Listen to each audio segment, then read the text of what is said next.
falling and landing from sideways position.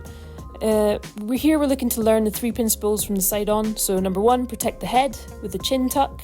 Number 2, large surface area along the side of the body. And then number 3, timing.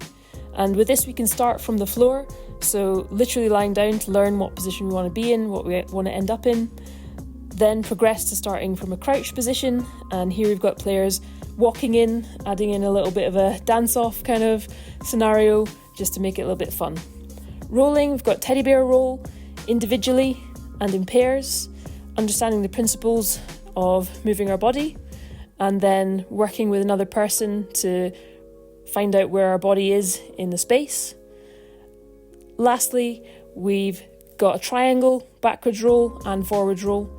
We're making sure to tuck our head out the way, starting with a triangle position, so knee, foot and shoulder make a triangle, which is the strongest position, making sure that our head doesn't get squashed underneath us.